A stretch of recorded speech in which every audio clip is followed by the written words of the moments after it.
இனிய வணக்கம் உறவுகளே. சரி சரி. ஒரு வாடிக்கையாளர் சொல்கிறாரு, ஏன் சார் எப்போவுமே ஆவாரம்பூட்டியும் இம்யூனிட்டியும் நீங்கள் சொல்லிக்கிட்டு இருக்கீங்க, ஏன் மற்ற 2 டீ பற்றி அதிகமாக சொல்ல மாட்டேங்கிறீங்க அப்படிங்கிறாங்க. எங்களுக்கு இந்த 2 டீ அதிகமாக போகுது, வாடிக்கையாளர்கள் மிக சிறப்பாக இருக்குன்னு கருத்து சொல்கிறாங்க. இது போகிறது கொஞ்சம் கம்மி தான் போகுது, இல்லைன்னு சொல்லி சொல்கிறாங்க.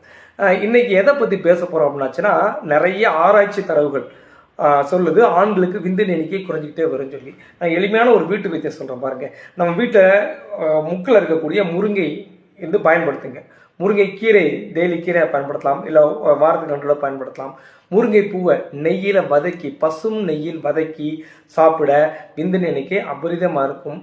அதுக்கடுத்து முருங்கை விதை, காய்ஞ்ச விதையானு செய்யலாம், மேல் தோல் நீக்கிட்டு அதையுமே நெய்யில் வதக்கி பொடி பண்ணி வச்சுக்கிட்டு அது எந்நேரம் நீங்கள் சாப்பிட்டு பசும்பால் குடிச்சிங்கன்னா மிக சிறந்த ஒரு நல்ல தீர்வை தரும். அப்படி இல்லைன்னா எங்களுடைய ஆரோவில் கொய்யாயிலை டீ, இல்லை கொய்யாயிலை, மாயிலை, சக்கரை குளியலை, அமுக்குராச்சூர்ணம், கரிஞ்சீரகம், வெந்தயம் சொல்லி 6 பொருள் சேர்க்கிறோம்.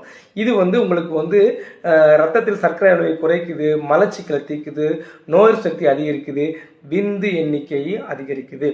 பயன்படுத்துங்கள், சிறப்பாக வாழுங்கள். நன்றி.